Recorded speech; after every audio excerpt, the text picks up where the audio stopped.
దేవుని నామానికి స్తోత్రాలు. మీ అందరికీ వందనాలండి. ప్రభుని స్తుతించి రాత్రి కాలమందు కుటుంబ ఆరాధనలో మనందరం కలిసి ప్రభుని మహిమపరిచే భాగ్యతని దేవుడిచ్చిన ఈ యొక్క శ్రేష్టమైన సమయాన్ని బట్టి ఆయనకి వందనాలు చెల్లిద్దాం. దేవుని కృప, ఆయన కాపుదల హస్తం మనకిచ్చి ఇంతవరకు మనల్ని సజీవులకు ఆయన నిలవబెట్టి ఆయన్ని స్తుతించే భాగ్యతని ఇచ్చిన విధానాన్ని బట్టి, ఆయన మనకి తోడుగా ఉండి మనల్ని నడిపిస్తున్న విధానాన్ని బట్టి కుటుంబ ఆరాధనలో మనందరం కలిసి ఏక మనసుతో దేవుని మహిమపరుద్దామండి. దయచేసి ప్రార్థనలు ఎక్కించినట్లయితే ప్రారంభ ప్రార్థన చేసుకుందాం. కృపగలిగిన ప్రభువా, పరలోకమున మా తండ్రి పరిశుద్ధుడా, మీ ఘనమైన మహోన్నతమైన నామానికి వేలకొలది వందనాలైన స్తోత్రాలు. గడిచిన కాలం అంతా మాకు మీరు తోడయుండి ఈ రాత్రి కాలం ముందు మిమ్మల్ని స్తుతించడానికి, మిమ్మల్ని మహింపరచడానికి, ఇక కుటుంబ ఆరాధనలో ఈ సమయంలో నాయన మిమ్మల్ని మహింపరిచి ఆరాధించి మేమందరం కలిసి నాయన మీ సన్నిధిలో సంతోషించడానికి నాయన మీరు ఇచ్చిన ఈ కృపను బట్టి మీకు వందనాలు, స్తోత్రాలు. ఈ రాత్రి కాలం మందు మీరు మాకు తోడే నడిపించండి. ఎన్నో మేళ్ళు, ఎన్నో ఊహించలేని ఆశ్చర్య కార్యాలు మా జీవితంలో జరిగించిన తండ్రి మీకు స్తోత్రాలు. అద్భుతంగా మమ్మల్ని రక్షించి మీ ఉచితమైన రక్షణ మాకిచ్చి నాయన మీ పరలోక మహిమను విడిచిపెట్టి లోకానికి వచ్చి నాయన మీరు కార్చిన అమూల్య రక్తంలో మా ప్రతి పాపాన్ని కడిగి మమ్మల్ని శుద్ధి చేసి నాయన మీ బిడ్డలుగా, మీ సొత్తుగా, మీ స్వాస్యంగా చేసుకున్న విధానాన్ని బట్టి మీకు స్తోత్రాలు. మాకిచ్చిన ఉచిత రక్షణను బట్టి మీకు వందనాలు.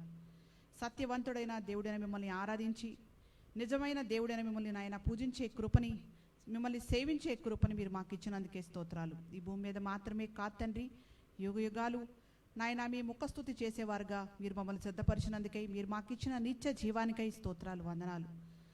మీరు మాకు తోడయుండి మా చేయి పట్టుకుని మమ్మల్ని నడిపిస్తున్న విధానాన్ని బట్టి మీకు స్తోత్రాలు. మాతో కలిసి నాయన మా కుటుంబంతో నాయన మిమ్మల్ని స్తుతిస్తున్న ప్రతి బిడ్డని దీవించండి. లైవ్లో మాతో కలిసి మిమ్మల్ని మహింపరుస్తూ మిమ్మల్ని ఆరాధిస్తున్న ప్రతి బిడ్డ కుటుంబాన్ని మీరు దీవించండి. బిడ్డలు మీరు తండ్రి నాయన ఆత్మీయంగా వర్ధిల్లింపజేసి వారి యొక్క అవసరతలో కూడా మీకు కృపనిచ్చి నాయన సహాయం ఇచ్చి నడిపించండి. మీరు అన్ని ఎరిగిన దేవుడు నాయన, అడగక మునిపే అక్కర్లు ఎరిగి నాయన సహాయం ఇచ్చే దేవుడు నాయన మీకు స్తోత్రాలు. ఆయనను మిమ్మల్ని అడిగి నాయన మీ మీద ఆధారపడే వారంగా, మీ మీద తండ్రి నాయన మిమ్మల్ని ఆశ్రయించే వారంగా మీరు మమ్మల్ని సిద్ధపరిచి నాయన ప్రతిదినము మీ మీద ఆధారపడి నాయన ప్రతి సమయంలో మీ మీద ఆధారపడి మీరిచ్చే గొప్ప దీవెనల ఆశీర్వాదాలతో ముందుకెళ్ళే కృప ప్రతి బిడ్డకి దయచేసి మీరు తోడై నడిపించుకోండి. రాత్రి కాలం ముందు కుటుంబ ఆరాధనలో మీరే తోడయండి. మహిమ, ఘనత, ప్రభువాలు పొందమని పాటల ద్వారా మీరు మహిమ పొందండి. మీరు కోరిన ఆరాధనలు మీకు మేము చెల్లించడానికి సహాయం చేయండి. మీ దాసుల ద్వారా మీ శ్రేష్టమైన మాటల్ని మాకు అనుగ్రహించమని యేసయ్య ఘనమైన నామంలో స్తుతించి ప్రార్థించి వేడుకొంచున్నాను తండ్రి, ఆమేన్. మనందరం కలిసి హిందీ సాంగ్ क्या दे सकता हूँ क्या ला सकता हूँ कहता तुझे बस शुक्रिया. ఆయనకు మనం ఏమిచ్చి ఆయన రుణాన్ని మనం తీర్చలేము, ఏమి తెచ్చి ఆయన రుణాన్ని తీర్చలేము. కాబట్టి ఆయనకి వందనాలు చెల్లించి ఆయనకి హృదయపూర్వకమైన కృతజ్ఞతాస్తుతి స్తోత్రాలు చెల్లిద్దామండి. మాతో కలిసి పాటలు కీపించి దేవుని మహిమపరచండి.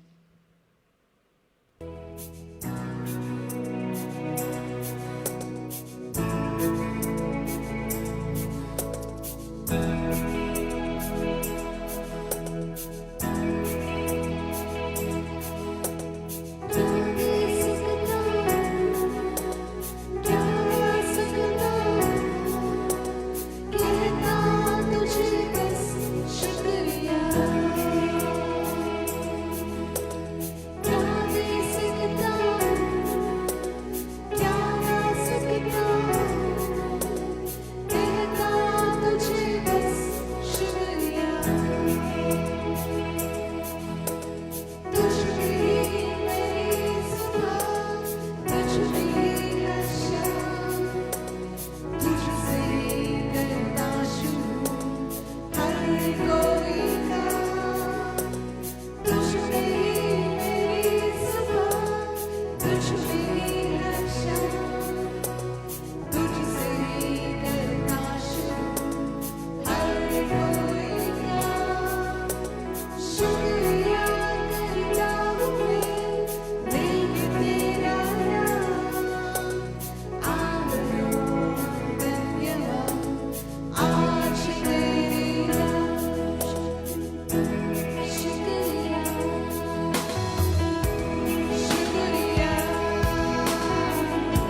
నిజంగానే అన్ని వేళలా యేసయ్యని స్తుతించాలి, ఆయన ఘనపరచాలి.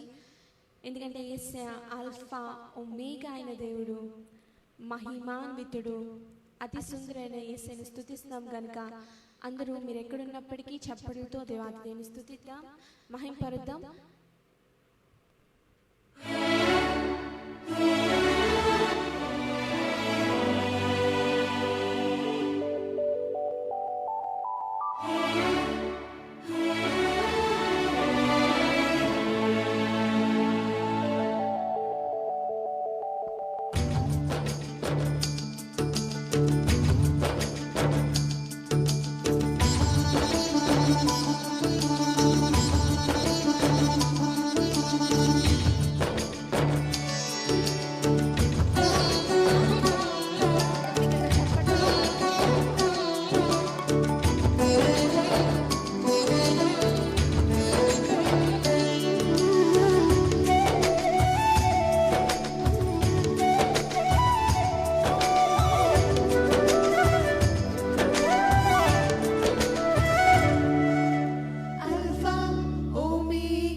కాలం ముందు కుటుంబ ఆరాధనలో ఆల్ఫా ఒమేగా అయిన దేవుడు, ఆది సంభూతుడు, మొదటివాడు కడపటివాడైన మహోన్నతుడైన దేవుణ్ణి స్తుతించి ఈ విధంగా దేవుని ఆరాధించడానికి దేవుడు మనకిచ్చిన ఈ కృపను బట్టి దేవునికి ఎంతగానో వందనాలు చెల్లించాలండి. మాతో కలిసి ఇంతవరకు పాటల ద్వారా ప్రభువుని మహింపరిచిన మీ ప్రతి ఒక్కరికి ప్రత్యేకమైన వందనాలు.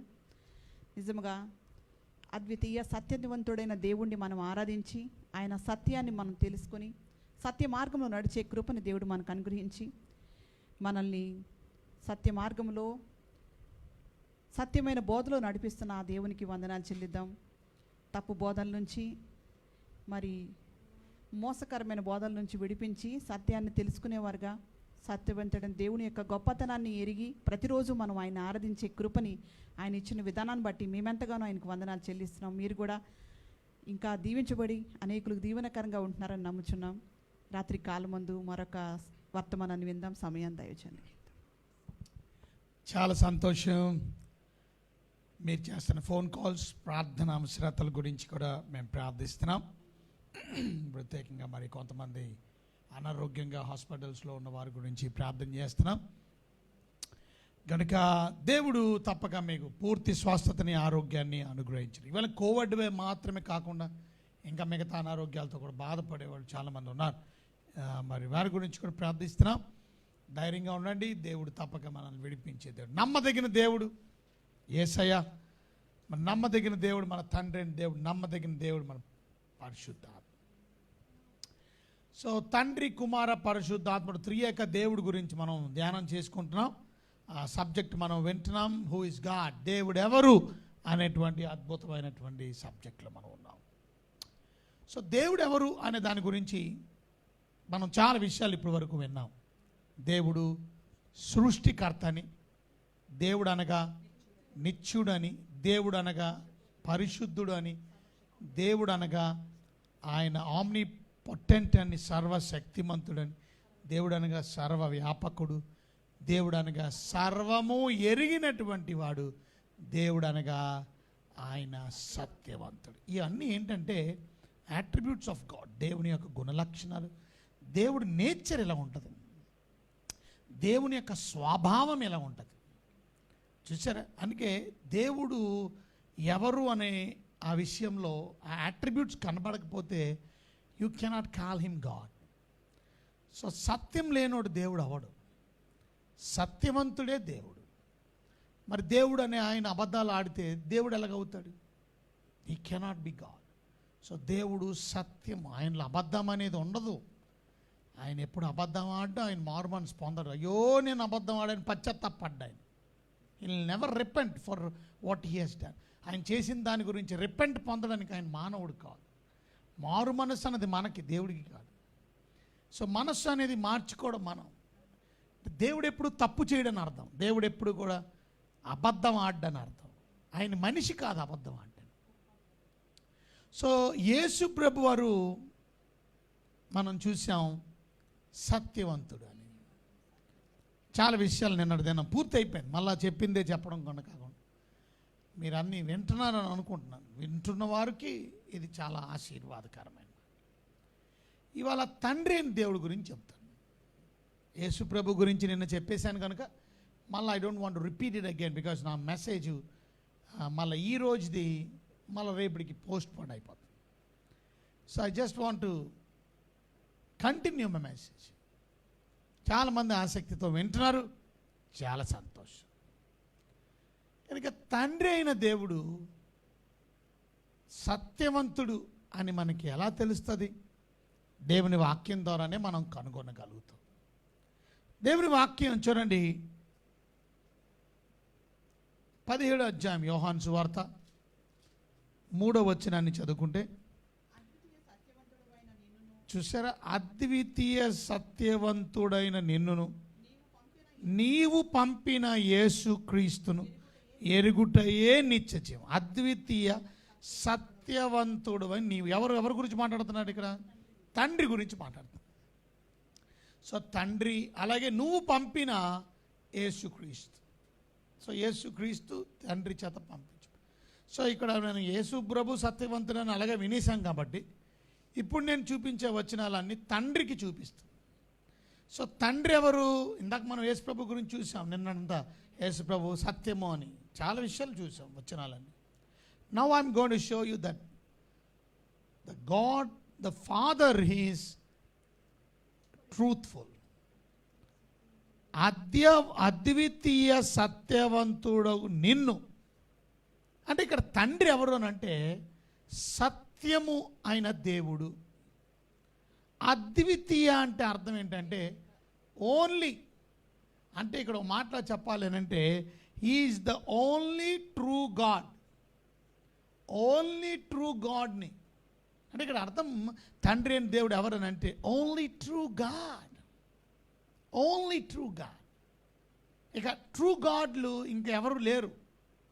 Only one God. ఈ గాడ్ వన్ గాడ్. తండ్రి అయిన దేవుడు ఎవరు? సత్యవంతుడు. యేసుప్రభు ఎవరు? సత్యవంతుడు. పరిశుద్ధాత్ముడు ఎవరు? సత్యం. ముగ్గురు దేవుళ్ళ కాదు, ఒకడే దేవుడు. కానీ ముగ్గురు వ్యక్తిత్వాల్లో ఉన్న ఆ పర్సన్స్లో ఉన్నటువంటి పర్సనాలిటీ, ఆ ఉన్నటువంటి త్రియేక దేవుడు దేవుడు అనడానికి రుజువులు మీకు చూపిస్తాం. So truthful God. So can we believe in him? Yes, surely. Can we trust in him? Surely. మనం ఆయన్ని నమ్మొచ్చా? ఆయన యందు విశ్వసించొచ్చా? ఆయన యందు మన జీవితాన్ని పెట్టొచ్చా? Yes, sure, 100%. Because he is truthful God. నమ్మదగిన వాడు కనుక. ఒకవేళ ఆయన అబద్ధపు దేవుడైతే మనం నమ్మకూడదు, మనం మోసపోతాం. కొన్నిసార్లు అబద్ధాలు ఆడేవారినే నమ్ముతారు కానీ సత్యం చెప్పేవాళ్ళు నమ్మరు. మంచి సత్యమైన వాక్యం చెప్తానంటే వింటారా? వినరు. అబద్ధాలు చెప్పేవాడు 4 కథలు చెప్పి అబద్ధాలు చెప్తే అది వినసొంపుగా ఉంటుంది కొంతమందికి. అబద్ధపు వాక్యాలు వింటారు కానీ సత్యమైన వాక్యం వింటారా? దుర్బోధ వింటారు కానీ అబద్ధపు బోధలు వింటారు కానీ మంచి బోధ వింటారు. సత్యమైన సువార్త వింటారా? సత్యమైన వాక్యాన్ని వింటారా? వినరు. ప్రజలు చూసారా, సత్యానికన్నా ఎప్పుడు కూడా మోసం, అబద్ధం ఆసక్తిగా ఉంటుంది. ఎందుకంటే చాలామంది కూడా మంచి బ్యాంకులో చూడమంటే చిన్న చిన్న బ్యాంకులు వచ్చి మోసం చేసే బ్యాంకులు కొన్ని, మీకు అధిక వడ్డీ ఇస్తాం అనగానే మోసపోయి చాలామంది వాళ్ళు పెట్టుబడులు పెట్టి ఫిక్స్డ్ డిపాజిట్లు చేసి ఆ బ్యాంకులు ఎత్తేసి పాపం రిటైర్మెంట్ వచ్చిన డబ్బులు కూడా అందులో దాచుకొని అది వడ్డీ ఎక్కువ వస్తుంది కదా అని ఆలోచనతో నమ్మి పాపం ఆ బ్యాంకులో పెట్టుకుంటే ఆ దివాలా తీసేసి పాపం దాచుకున్న డబ్బులతో పిల్లలు పెళ్ళిళ్ళు చేయాలా, ఇంకా ఏదో చేయాలని ఆలోచించుకున్నారు. ఎంత ఏడ్చారు, ఎంత బాధపడ్డారు. లాస్ట్ టైం కూడా మనం చూసాం. ఎందుకంటే నమ్మరు, సత్యం నమ్మరు, మంచిది నమ్మరు. ఎందుకంటే అడ్వర్టైజ్మెంట్ బాగుంటుంది కదా, నకిలీ సబ్బు వాడండి అని చెప్తారేంటి, అది మంచి సబ్బు, అన్ని సబ్బుల కన్నా మంచి సబ్బు అనగానే ఆ సబ్బు వేసుకొని ఒకటి రుద్దేసుకుంటారు. పూర్తిగా దద్దుర్లు కురుపులు అని కొన్నిసార్లు శరీరాలు ఏమవుతుందంటే మీకు రఫ్ అయిపోతుంది. స్మూత్ ఉన్న స్క్రీన్ ఏమైందంటే పొడి బారిపోతుంది. అంటే రుద్ది ఇక తేమంతా లాగేస్తుంది. ఇక మీ శరీరం పొడలొచ్చినట్టు. ఎందుకు? ఆ సబ్బు కరెక్ట్ కాదు. అలా మోసం చేశారు. వాళ్ళు డబ్బులు నీ దగ్గర వసూలు చేసేసారు, అందం చూపించారు, సినిమా యాక్టర్ని అడ్వర్టైజ్మెంట్ పెట్టారు, అది రైట్ అనుకొని మోసపోయావు. మీకు అర్థమైందా? అంటే తప్పెప్పుడు కూడా అడ్వర్టైజ్ చేసో లేదా ఇంకొకటి చేసో మోసం చేయడానికి ప్రయత్నం. సత్యమైన దేవుడు ఎప్పుడు కూడా అబద్ధం మన దేవుడు ఎవరు? సత్యము. అద్వితీయ సత్యవంతుడైన దేవుణ్ణి ఎరుగుట నిత్య జీవము. చూసారా, మనం నిత్య జీవము నిరంతరము నువ్వు బ్రతకాలంటే ఆయన్ని నువ్వు ఎరగాలి, ఆ సత్యవంతుడిని నువ్వు తెలుసుకోవాలి. సత్యవంతుడైన యేసు ప్రభు నేనే మార్గము సత్యము అని చెప్పిన యేసుక్రీస్తును ఎరుగుటయే, తెలుసుకొనుటయే నిత్య జీవం. If you really want to live a long life, like life everlasting, then you have to know, తెలుసుకోవాలి, అంగీకరించాలి, ఆయన్ని ఎరగాలి. నేను అడుగుతాను మిమ్మల్ని, దేవుడి గురించి మీరు ఎంత ఎరుగుదురు, ఏమి ఎరుగుదురు, ఎంత ఎరుగుదురు మీరు? చూసారు, 2 మొక్కలు ఎరుగుదురు, అన్నీ ఎరుగుదు అంటారు వాళ్ళు. నో. పౌలు అనే భక్తుడు ఆయన దేవునితో ముఖాముఖిగా ఎన్కౌంటర్ అయ్యాడు, రక్షణ పొందాడు, బాప్తిజం తీసుకున్నాడు, సేవ ప్రారంభించాడు, సువార్తను ప్రకటించాడు, ఖండాలకి సువార్తను ప్రకటించాడు, కాంటినెంట్స్కి. ఆయన మిషనరీ జర్నీ చేశాడు. First missionary journey, second missionary journey, third missionary journey. Missionary జర్నీలో సంఘాలు స్థాపించాడు, ఆయా ప్రాంతాల్లో చర్చెస్ ప్రారంభించాడు. తర్వాత జైల్లో ఎండప్ అయిపోయాడు, ఎందుకంటే సువార్త చెప్తున్నందుకు అతన్ని అరెస్ట్ చేశాడు. సువార్త ఖైదీని అన్నాడు. జైల్లో ఉండి ఉత్తరాలు రాస్తున్నాడు, సంఘాన్ని బలపరుస్తూ వాక్యాలు చెబుతున్నాడు. ఎందుకంటే వాక్యాలు కూడా ఉత్తరాల ద్వారా, వర్తమానం ద్వారా లిఖితపూర్వకంగా వాక్యాలు చెబుతున్నాడు. చదువుకోండి ఈ వాక్యం అని చెబుతూ ఎంత ప్రయాస పడుతున్న ఆయన ఫిలిప్పీలకు రాసిన పత్రిక రాస్తూ ఆయన అన్నాడు, ఆయనను ఆయన పునరుద్ధాన బలమును ఎరుగు నిమిత్తం. అంటే ఏంటి? ఇంతవరకు ఎరుగుడా? ఎరుగుదుడు. ఎరక్కుండా రక్షణ ఎలా పొందాడు, ఎరక్కుండా ఎలాగ సువార్త ప్రకటించాడు, ఎరక్కుండా ఎలా చర్చిలు కట్టాడు, ఎరక్కుండా ఎలా ప్రసంగాలు చేస్తున్నాడు, ఎరక్కుండా ఎలా సంఘ స్థాపన చేశాడు. కానీ ఎరిగిన ఆయన ఇంకా ఎరగాల, ఆయనను ఆయన ఎరగాల. ఆయన వాంట్ టు నో జీసస్, ఆయన పునరుద్ధాన బలమును. అంత మాత్రమే కాదు, ఆయన శ్రమల్లో నేను కూడా ఎలా పార్ట్నర్షిప్, నేను కూడా ఎలా శ్రమలు పొందాలా, శ్రమల్లో పాలి పంపులు పొందుట ఎరుగును ఎట్లు ఎరుగు నిమిత్తం సమస్తం పెంటతో సమానంగా ఎంచుకున్నాడు. అంటే నా గురి ఒకటే, my goal, my ambition. My గురి ఏంటనంటే డబ్బులు సంపాదించుకోవడం కాదు, నా గురి ఏంటనంటే ఎక్కువ సేవ చేసేద్దామని కాదు, నా గురి ఏంటనంటే అన్ని లక్షల మందిని రక్షించేద్దామని కాదు, నా గురి యేసు ప్రభువుని తెలుసుకోవాలి. అది అంబిషన్, అది ఆయన గురి. ముందు నువ్వు దేవుడి గురించి తెలుసుకుంటే కదా, నువ్వేం రక్షించలేవు వేల మందిని, వందల మందిని. నువ్వు సువార్త చెప్పడం వరకే. రక్షించేది పరిశుద్ధాత్ముడు. కొంతమంది గొప్ప చెప్పించుకుంటారు, నేను రక్షించేసాను, నేను రక్షించేసిన ఆత్మలు. నువ్వేం రక్షించేసావు? నువ్వేమైనా రక్తం పెట్టి కొన్నావు ఏంటాలని? అందుకని కొంతమంది నా సంఘం అంటాడు. ఎవరి సంఘం కాదు అది, మన సంఘం అని చెప్పుకుంటున్న పాస్టర్ గారులు ఎవరి సంఘం కాదు, అది దేవుని సంఘం. అది బైబిల్లో క్లియర్గా ఉంది కదా, ఏమని? దేవుడు తన స్వరక్తాన్ని ఇచ్చి సంపాదించిన తన సంఘం. It is his church, it is not your church, it is not my church. నాకు సంఘం అప్పగించాడు దేవుడు, అది నాకు అప్పగించిన సంఘం అనాలి, కానీ నా సంఘం అనకూడదు. కొంతమంది నా సంఘంలోనండి ఇంతమంది ఉన్నారు, నా సంఘంలో ఇంతమంది. నీ సంఘం గురించి చెప్తున్నావు, నీకు సంఘం కూడా ఉందా? నీకు అప్పగించబడిన సంఘం అంటే చాలా విషయం మనం నేర్చుకోవాలి అక్కడ. కనుక ఎవరికి కూడా సొంత సంఘాలు లేవు. దేవుని సంఘాన్ని కాయడానికి మనల్ని పాస్టర్లుగా అనగా కాపర్లుగా నియమించాడు కొంత. ఆ కాపర్లు కాపలా కాయడానికి, ప్రధాన కాపర్ వచ్చినప్పుడు ఆయనకు అప్పగించేయాలి. ఎందుకంటే ఆయనది, ఆయన ఓనర్గా, ఆయన యజమానుడు, ఆయన విలువ పెట్టి కొన్న తన సంఘం అని ఆయనకు అప్పగించాలి, ఆయన గొర్రెలు. ఇక్కడ మనం నేర్చుకోవాల్సిన సత్యం ఏమిటనంటే, ఏం చెబుతున్నాను నేను? ఆ యేసు ప్రభువుని తెలుసుకోవాలనే ఆసక్తి మనకు ఉన్నప్పుడు మనం నిజమైన సత్యవంతుడైన దేవుడు పౌలు గారు చూసారు, ఎంత సేవ చేస్తూ ఆయన్ని ఎరగాలి, ఆయన్ని తెలుసుకోవాలి, ఇంకా తెలుసుకోవాలి. చూసారా? ఇవాళ మనం దేవుడి గురించి ఇంకా ఎరగాలనే ఆలోచన మీకు ఉందా? మరి అప్పుడే నువ్వు నిత్య జీవాన్ని పొంది ఇంకా తెలుసుకోవాలి. సో ఇక్కడ ఈ తండ్రి ఎవరో మనం వింటున్నాం. ఎవరండి తండ్రి? సత్యవంతుడు. సత్యవంతుడు, only true God, like only real God. Okay, ఇక్కడ మనం చూసాం యోహాను సువార్తలోని 7వ అధ్యాయం 28వ వచనం చదవండి. యోహాను సువార్త 7వ అధ్యాయము 28వ వచనం చదివితే, కాగా యేసు దేవాలయంలో బోధించి, నన్ను ఎరుగుదురు, నేను ఎక్కడ వాడనో ఎరుగుదురు, నా అంతట నేనే రాలేదు. చూసారా? నన్ను పంపినవాడు ఎవరు అని అంటే సత్యవంతుడు, అబద్ధం కాదు. తండ్రి ఎవరు చెబుతున్నాడు ఆయన. నన్ను ఎవరు పంపించారో నా తండ్రి సత్యవంతుడు, నా తండ్రి సత్యవంతుడు అని చెబుతున్నాడు. యేసు ప్రభు చెబుతున్నాడు తండ్రి గురించి. నిన్న దినం మనం విన్నాం యేసు ప్రభు సత్యవంతుడు అని. So Yesu Prabhu is true God అని మనం విన్నాం. ఇప్పుడు యేసు ప్రభు అంటున్నాడు నా తండ్రి, అంటే ఫాదర్ ఈజ్ ట్రూ అంటున్నాడు ఆయన. సో మన తండ్రి ట్రూ గాడ్, మన ప్రభు ట్రూ గాడ్, పరిశుద్ధాత్మ ట్రూ గాడ్, అది కూడా చెప్తాను. సో సత్యము లేకుండా మనం ఎవరిని దేవుడు అనకూడదు.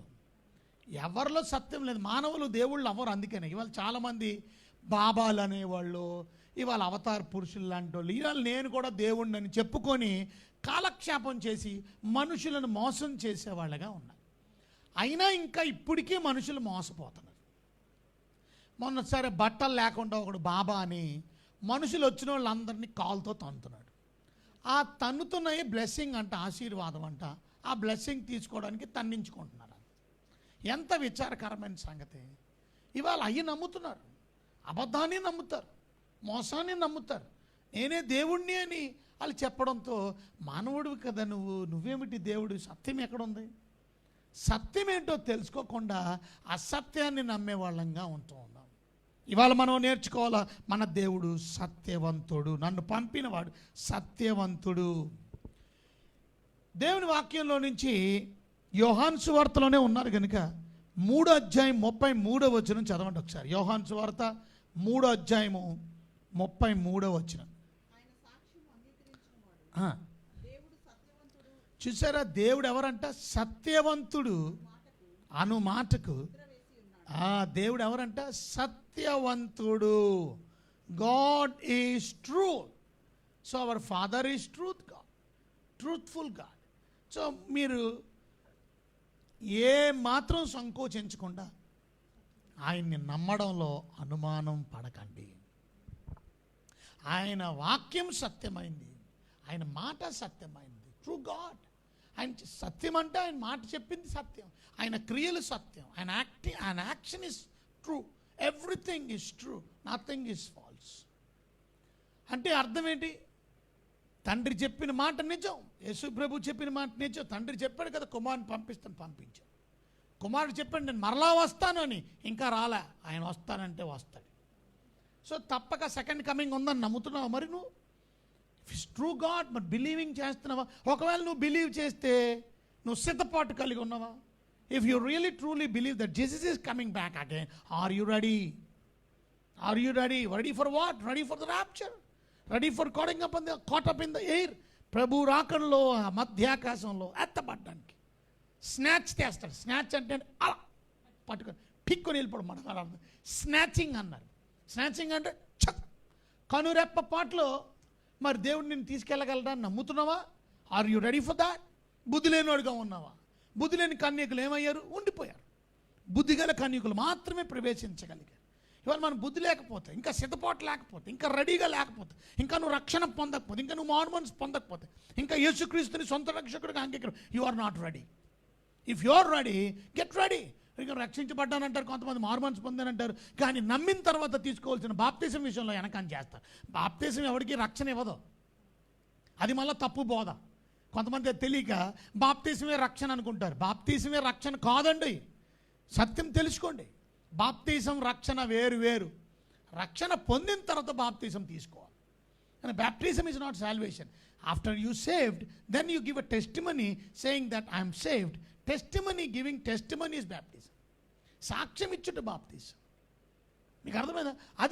అది దేవుడు చెప్పాడు. నమ్మేనని రుజువు చేయి, నమ్మేనని ప్రజల దగ్గర ఒప్పుకో, నమ్మేనని సంఘం దగ్గర ఒప్పుకో, నమ్మాను అని పబ్లిక్ కన్ఫెషన్ చేయి. అప్పుడు ఏమన్నాడు? నువ్వు నన్ను ఈ భూమి మీద ఒప్పుకుంటే రేపు నేను పరలోకంలో ఒప్పుకుంటా. ఎలా ఒప్పుకుంటావు? నీటి ద్వారా ఒప్పుకుంటున్నావు నేను దేవుని బిడ్డని. కొంతమంది ఒప్పుకోవట్లా. ఒప్పుకోకపోవడం వల్ల మనం ఏమవుతున్నాము? దేవుని రాజ్యంలో రేపు పొద్దున్న నువ్వెవరో నాకు తెలియదనంటే ఏమైపోతావు? ఎందుకంటే నువ్వు ఇక్కడ దేవుడిని ఒప్పుకోలే. యేసు నాకు తెలియదని నువ్వు చెప్పావు. ఎందుకని? ఆయన ఒప్పుకుంటే నువ్వు బాప్తీస సాక్ష్యానికి లోబడేవాడు కదా. ఇంకా ఎందుకు నిర్లక్ష్యం చేస్తున్నావు? మా అమ్మ ఊరుకోవట్లేదు, మా నాన్న ఊరుకోవట్లేదు, మా తమ్ముడు ఊరుకోవట్లేదు, మా అక్కయ్య ఊరుకోవట్లేదు, మా ఆయన ఊరుకోవట్లేదు, మా భార్య ఊరుకోవట్లేదు. ఇదేంటి పిరికోడు మాట? నువ్వు పిరికోళ్ళంటే కోవిడ్లీ పీపుల్ అంటారు. నరకానికి వెళ్ళే జాబితాలో మొదటి లిస్టులో ఏమన్నారు? పిరికి వారు అన్నారు. అంటే అర్థం ఏంటి? చీకట్లోకి వెళ్ళి భయపడేవాళ్ళు కాదాళ్ళు. పిరికోళ్ళు అంటే దేవుడిని నమ్ముకోవడానికి భయం, రక్షణ పొందడానికి భయం, ప్రభు కొరకు సాక్షిగా బ్రతకడానికి భయం, ప్రభు కొరకు ఏదైనా మాట్లాడాలంటే భయం, ప్రభు కొరకు జీవించాలంటే భయం. అమ్మో నాకు ప్రజలంటే భయం, నా పాట అంటే భయం, సాక్ష్యం అంటే భయం, అమ్మో నేను చెప్పలేను అంటే నీకు పిరికోడు. మరి యు ఆర్ కోవిడ్లీ పర్సన్. పిరికోళ్ళు ఎప్పుడు దేవుని రాజ్యానికి వెళ్ళలేరు. మనం ఎప్పుడు ధైర్యంగా ఉండాలి. ధైర్యవంతులు. మన దేవుడు సింహం వలె నీతిమంతులు ఎలాగుంటారు? ధైర్యంగా ఉంటారు. Because your righteous man, your righteous people, you are been so courage ఉండాలి నీకు. సరే, మన పాయింట్ ఏంటంటే ఇంతకీ సత్యవంతుడు దేవుడు ఎవరు చెప్పండి? సత్యవంతుడు. ఆయన తెలుసుకోవడం చాలా ఇంపార్టెంట్. యెషయా గ్రంథం 65వ అధ్యాయం 16వ వచనం చదివితే, యెషయా గ్రంథం 65వ అధ్యాయము 16వ వచనం చూడండి. యెషయా గ్రంథం 65:16.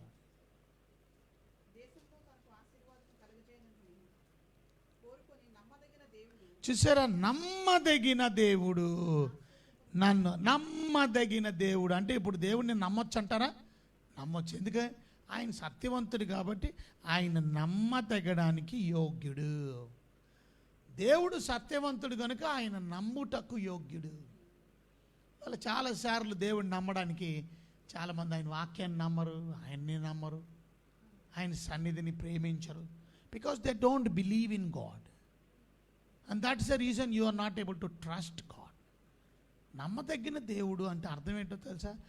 ఆయన వాక్యం నమ్మదగింది, ఆయన చెప్పింది చేస్తాడు, ఆయన ఇచ్చిన వాగ్దానాలు నెరవేర్చే దేవుడు అని నమ్మగలగాలి. ఆయన వస్తానన్నాడు, వస్తాడు, ఆయన రాకడ నేను సిద్ధపడాలి, నమ్మాలి. రేపు 7 ఏళ్ళ శ్రమలు ఉన్నాయి, నమ్మాలి. మరణం తర్వాత కూడా జీవితం ఉందని ప్రభువు చెప్పాడు, మరి నమ్ముతున్నావా? చచ్చిపోయిన తర్వాత జీవితం ఆఖరి అనుకుంటున్నావా నువ్వు? చచ్చిపోయిన తర్వాత కూడా జీవితం ఉంది అని ప్రభు చెప్పాడు. లాజరు ధనవంతుడి కథ మనం చూస్తే ప్రభువే చెప్పాడు, చచ్చిపోయిన తర్వాత ఇద్దరు వేరు వేరు స్థావరాలకు వెళ్ళారు. ధనవంతుడు ఒక స్థావరానికి వెళ్ళాడు, లాజరు ఒక స్థావరానికి వెళ్ళాడు. అంటే ఇద్దరు చచ్చిపోయారు. ధనవంతుడు కూడా చచ్చిపోయాడు కొన్ని రోజుల తర్వాత. అతనికి జబ్బేం ఉండకపోవచ్చు కానీ అయినా చచ్చిపోయాడు. ఇతను జబ్బుతో చచ్చిపోయాడు, కురుపులతో చచ్చిపోయాడు, ఇన్ఫెక్షన్ వచ్చి చచ్చిపోయాడు. ఆయన చనిపోయిన రోగం ఉన్నా చచ్చిపోతాడు, రోగం లేనా చచ్చిపోతాడు. కరోనా వచ్చి చచ్చిపోవచ్చు, కరోనా లేకుండా చచ్చిపోవచ్చు. కరోనా వస్తేనే చచ్చిపోవాల్సిన అవసరం లేదు. కరోనా వచ్చి చనిపోయిన వాళ్ళు ఉన్నారు, కరోనా లేకుండా యాక్సిడెంటల్ డెత్ ఉంది, సడన్ డెత్ ఉంది, గుండె ఆగిపోయి చచ్చిపోయిన వాళ్ళు ఉన్నారు, రకరకాలుగా మరణించిన వాళ్ళు ఉన్నారు. ఇవాళ మనం నేర్చుకుని ఇప్పటికీ కరోనాతో దగ్గర ప్రపంచం మొత్తంలో 40 నుంచి 42 లక్షల మంది చచ్చిపోయారు. 40 lakhs పైబడి చిల్లర మంది. మన భారతదేశంలోనే 2 లక్షల మంది చచ్చిపోయారు ప్రపంచవ్యాప్తంగా. అంటే నేను ఎందుకు ఈ మాట చెప్తున్నానంటే మరణం అనేది ఏ రకంగా వస్తుందో తెలియదు, కానీ మరణం తర్వాత జీవితం ఉందని ప్రభు చెప్పాడు. మరి నువ్వు సిద్ధపడ్డావా? నమ్మేవా? ధనవంతుడు ఒక స్థావరానికి వెళ్ళాడు, లాజరు ఒక స్థావరానికి వెళ్ళాడు.